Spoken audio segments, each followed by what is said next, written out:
बिथांनि सोमावसारनायखौ नुनानै भारत सरकारा हाग्रामा महिलारिजों रायज्लायनो हमासै। आसाम सरकारा दायित्व लानानै भारत सरकारजों आलोचना खालामासै। आलोचना खालामनायनि उनाव 2003 सनाव 10 फेब्रुआरियाव बे बिटिसि चुक्तिखौ खालामनायसै। बिनि उनावसो जोङो बे जोंनि बिटिसिखौ मोननो हादों, ओरैनो मोनाखै। प्रमद बर'आ जोंनि रायजो राजाखौ गिर्जा लांनानै फोथाराव आन्दलन खालामनाय देखायो। बे आन्दलनजों जों मोनाखै।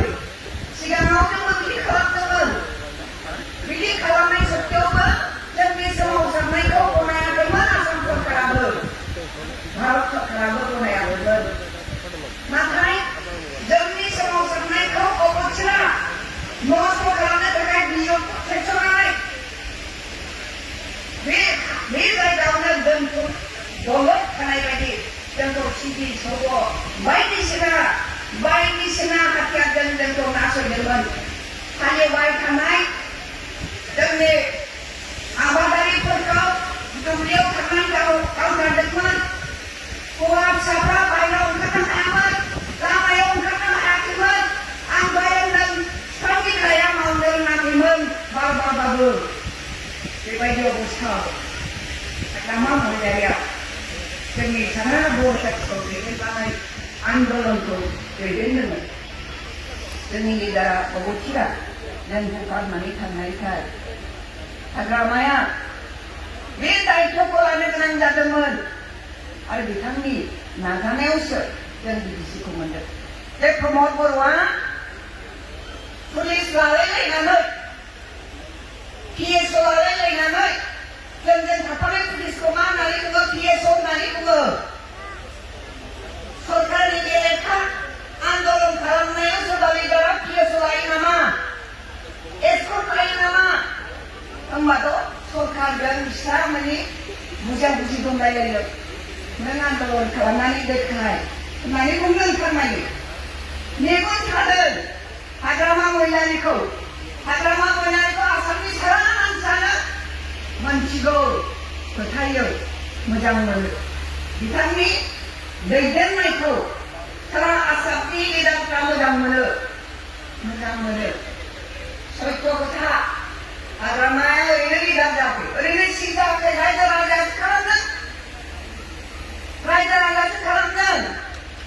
बै समाव सल'आ बिरादथार। आइनाव मोनथारमोन, बिराद गोलाव जागोन बुंनांगौबा। उरखाव गोराया सुक्ति जाखांनायनि उनाव गाव सिट जानो नागिरदोंमोन। रायजो राजाया होआखै। फनजों आंनाव बुंहरदों, फैनानै बुंफैदों रायजो राजाफ्रा, जिहेथु हाग्रामाया सेक्रिफाइस खालामदों जाथिनि थाखाय आरो बिनि दैदेननायावनो सुक्ति जादों, गतिके हाग्रामानि सिट जानांगौ। बेबायदि होनदों। उरखावा मा होनखो? नों दालालनि खोथाखौ लानानै बुंला जागोन नामा होननानै बुंदोंमोन बिथाङा। आंनि फंबाय बायदि सानैजोंनो आन्दलन खालामनायाव जोङो गोदो बै समाव सानैजों गुबुन गुबुन जायगायाव थांनानै जोंनि पाब्लिकफोरखौ, जोंनि बर' जातिफोरखौ माबादोंमोन, जावरिखांनाय लाबोदोंमोन। ओरै हाग्रामा महिलारि, ओरैहाय प्रमिलानन्द ब्रह्म आरो उरखावग्रा सोमना बसुमतारी बेबायदि आन्दलन खालामदोंमोन। जोंनि आइ मावफोर मालथि रानि नार्जारि आरो गुबुन गुबुन आइजोफ्रा गियालना पुलिसजों जोङो एकेबारे जुजिदोंमोन। जोंनि आइ मावफ्रा बै गलगाव फोथाराव दावहा नांदोंमोन पुलिसजों, पुलिसनि बेरेखा गसंनानै। नङाबा जोंनि हौवा फिसाफोरखौ लांजोबो। जोंनि हौवा फिसा सेंग्राफ्रा, बिदा फंबायफ्रा जिउ गोमाजानो गिनानै, हमनानै लांजानो गिनानै मा खालामोमोन? हाग्राबारियाव उन्दुहैयोमोन। दुवारबारियाव, बे दावबारियाव दुब्लियाव उन्दुनाङोमोन। बे दुब्लियाव उन्दुनांनायावनो दतमानि सासे मा नाममोनलाय बावलायबायसो आङो दतमानि सासे सेंग्राखौ दुब्लियावनो गावथारनानै अमा बायदि बांनानै लाबोबाय पुलिसा रान्नि खालामबाय बिनि गावखौ बिनि गथ'फोरखौ मावरिया खालामबाय मावरिया जानाय गथ'फोरखौ आङो स्कुल खुलिनानै लेखा फोरोंनानै हरबाय दा बिटिसिआव साख्रि मावो बेफोरबायदि खामानिखौ जों जयै मावलायलायदों जों फारसेथिं मावबाय बिसोर फारसेथिं मावबाय एथ' खस्थ'नि उनाव जेराव हौवासाफ्रा लामायावनो साइकेल सालायनोबो हाया बे ओरैजायनिफ्राय ओरैजाय बारनो हाया बेबायदि अबस्था नुफेरदों प्रमद बर'नि सोमावसारनायाव माब्लाबा बिदि सिटुवेसन जाफेरदों नामा जाफेरदों जायाखै फालो बेबायदि देखायदों बेवहायसो रायजो मोनो दे दाना हाग्रामाया मोनसे सुक्ति खालामनो नागिरलायबाय जोंनि बै एनडिडिफ्रा बेसे हाथियार दैनानै हाग्रा गेजेराव थाबावनांगौ जाखो जोंना असान्ति जाबाय गामि गालायाव थानाय रायजो राजाखौ असान्ति जाबाय गतिके बिसोरखौ लाबोदिनि मोनसे सुक्ति खालामनानै लाबोदिनि होननानै सावरायलायनाय जाबाय सुक्ति खालामनो थाखाय प्लेन पलिसि खालामनाय हाग्रामा महिलारिया दानिया प्रमद बर'आ मा सानखो बिदिबाथ' आंहा जाथारनाय नंला आंथ' जानबा जासिगोन बेखौ सानना मा खालामखो प्रमद बर'आ RSSनि आथिङाव सलाजों गोग्लैहैबायनो दानिया मा खालामनाय जाखो मालाय हाग्रामा मोनहा मोजां पलिसि बानायदोंमोन बोरै जागोन मोर पावारफुल खालामनो थाखाय बिटिसिखौ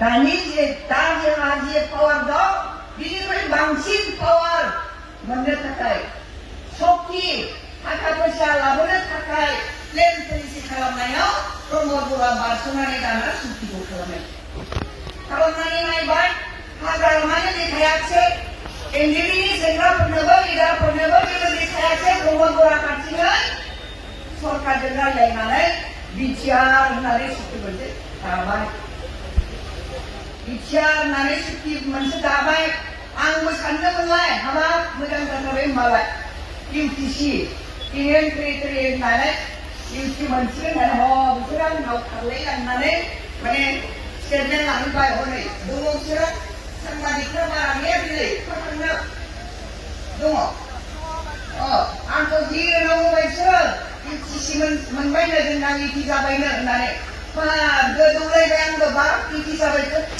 जाबायबाथ' माने दिल्लीयानो जोंखौ डाइरेक्ट सासन खालामसिगोन बेवहाय जोंना इउनियन टेरिटरि काउन्सिल जासिगोन हाग्रामा महिलारियानो जा सोरबानो जा बा प्रमद बर'आनो जा चिफ जासिगोन बा चिफ मिनिस्टार जासिगोन बेबायदि साननानै आंबो एखेबारे गोदौलायनाय स्टेटमेन्ट होबाय अखानायै दानिया मा खोनानो मोनखो बिनि अखानायै फैबाय प्रमद बर'आ गेजा माने एयारपर्टआव बेखौ बरायनो थांबाय जोंना बर' आइजोफ्रा जोंना जोहोलावफ्रा माखासे सेंग्राफ्रा सोरबा बोराय बेन्थ बिसोरबो थांबाय जि मोसाबाय एखेबारे जि मोसाबाय नुवाखैबा टिभियाव आंथ' लाजिबायसो हाबाब मानो बिदि खालामखो जोंनालाय बे आइजोफ्रा माखौ एथ' बरायखो माखौ एथ' रंजाखो जेराव एखेबारे सनस्राखा फिसाया मा होनो खन्थाल' सिङाव जेबो गैया बेगर गैया बेबायदि सुक्ति खालामनानै लाबोबाय दाना लाबोबाय बिटिसिखौबो थरल' थिंग्रिं खालामनो थाखाय सुक्ति खालामबाय माबायदि थरल' थिंग्रिं जों थाथारनाय बे हाइवेआ जोंनि सिमा बिटिसिनि नंगौना नङा हाइवेआ जोंनि बिटिसिनि सिमा गसाइगावखौ बारहोनाय क'क्राझारखौ बारहोनानै बै बङाइगावखौ बारहोनानै राखालगुरिनि हरैजायनिफ्राय मा हाइवेआ जोंनि बिटिसिनि सिमा दा बेखौ मा लिरनो लाबोखो जे बे सिमाव थानाय सोरबा हारसाफोरनि गामिखौ दानख'नाय जाथोंसै होननानै दानख' मा थाबोगोन दानख' दुनख' खालामाबाबो इसिबां समायना दाखाबाय जोंनि बिटिसिखौ समायना रमायना दाखाबाय जोंनि बिटिसिखौ थांनानै नाय हजोंहाय जोबनायसिम उदालगुरिसिम थांना नायनायसाय एखेबारे फरेन कान्ट्रि बायदि नुलायलायो मा जार्मानियाव थांलायलायनाय मा आमेरिकायाव थांलायलायनांगौ लामा सामाफ्रा ओरैबायदि जाबाय एखेबारे खोल खोल हाग्रामा दालांआ आरम्भ बिनि उनाव एखेबारे हरैहाय खोल खोलसै लामायानो एखेबारे आरोबाव प्रमद बर'आ बेखौ मा होनो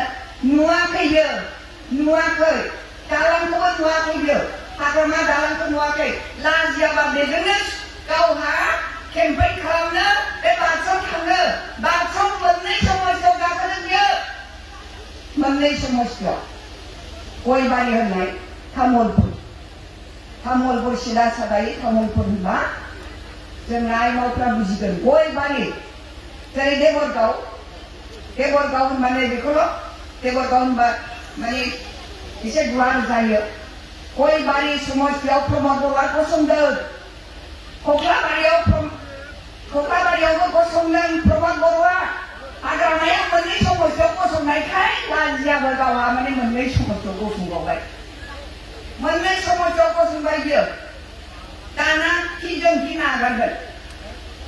नागारगोन जों बे प्रमद बर'खौ जों नागारा जों फेजेनगोन प्रमद बर'खौ माखौ सिट जानो नागिरदोंलाय लाजिया बे सिट जानो नागिरदों जोंना रायजो राजाफ्रा जोंजों दंखायो नुखाबाय हाग्रामा महिलारि होनबा जोंना गोसोआ बोदोर जाखायो जोंनि आइ मावफोरनि गोरबोआ हाग्रामाया जाहैबाय अनफावरि बिनि बिखोआ माने अनफावरि मोजां गासिबो हारसा बर' बांगाल सावथाल नेपालि बयखौबो समान अनो बै प्रमद बर' बायदि नङा प्रमद बर'आ सुथि खालामखांनानै जोंना मुस्लिमफ्रा बबेबा हाखौ दखल खालामदों नामा सेहैलायबाय ओरैबायदि बोलो मोनबाय बेना एबसुफ्रा इउपिपिएलआ एखेबारे हाखौ सेनो थांबाय होमबा बोरै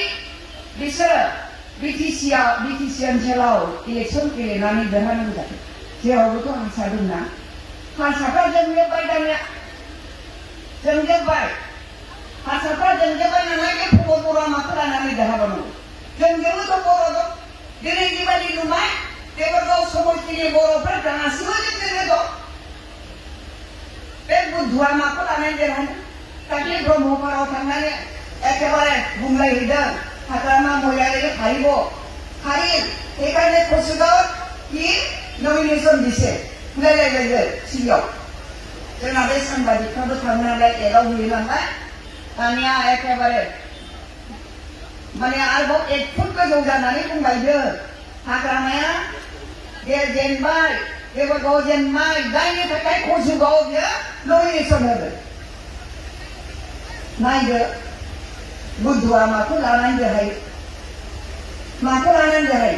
बे बुद्धुआ मा खालामनो जोंनि माने बिटिएफनि प्राइमारि प्रेसिडेन्टखौ दाख्लै आं थांदोंमोन दे सारबारिनि बैयाव थांनानै बुंहैदोंनो दखना होगोन गस्ला होगोन फैसा होगोन होननानै जोंना प्राइमारि प्रेसिडेन्ट ओहो आंनो बेफोरखौ नांथारा आं गोदोनिफ्रायनो बिटिएफ खालामदों आं बिटिएफआवनो थागोन बेबायदि होनजाहरबाय दानिया आरोबाव मा खालामबावखो बे प्रमद बर'आ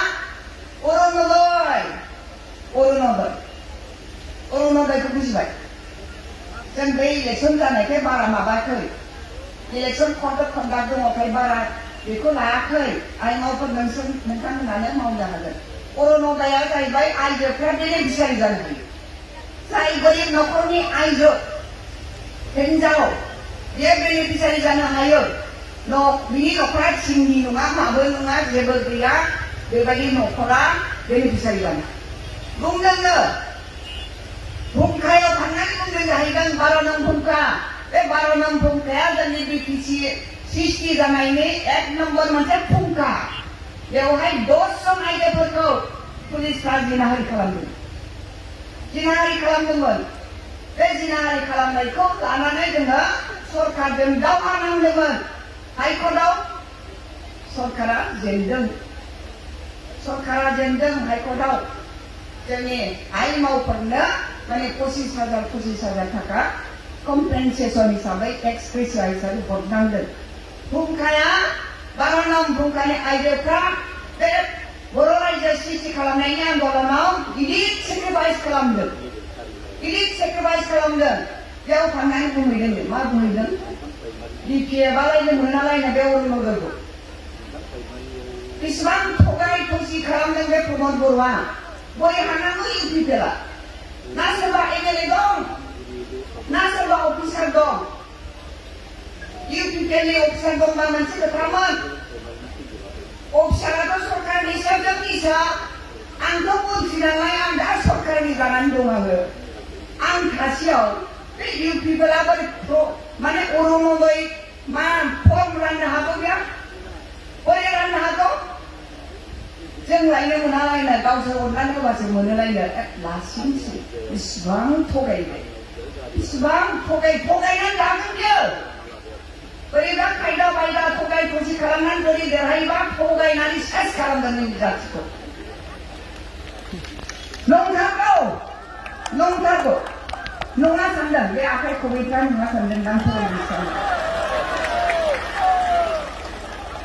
হয় তোমার বড়াই কি করছে অরুণোদয় বলে আমি না আরে কই মন্ত্রী হয়ে আছো আমার আগ্রামার অনুগ্রহময় মন্ত্রী এসে মই ডিস্ট্রিক্টর ইনচার্জ ধুবুৰী ডিস্ট্রিক্টর ইনচার্জ মই নিজৰ সমষ্টিৰ ডিস্ট্রিক্টর ইনচার্জ आं जेखौ बुजायगोन बिसोर मोनगोन सिरि खोमसि थांनानै जोंनि बर' आइजोफोरखौ थगायहैयो जाहैबाय लाजिथाव मा खालामनानै जागोनसो जेनेबा बहा थाखागोनसो गावनि मोखांखौ बहा दोनखागोन हाखौ जावनानै दोनखागोनसो गावनि मोखांखौ बे UPPL आ जोंनाबो DPF सानबाय DPF निफ्राय थाङाखै नालाय कड अफ कन्डाक्ट दङ नालाय बेखायनो थाङाखै जोंहा प्राइमारिखा बे हिसाबै सानबाय जोंना आइजोफ्रा नंमारखागौ दा अरुणोदयखौ मोननांगौबा UPPL आवसो थांनांसिगोन बिदि साननानै बयबो थांदों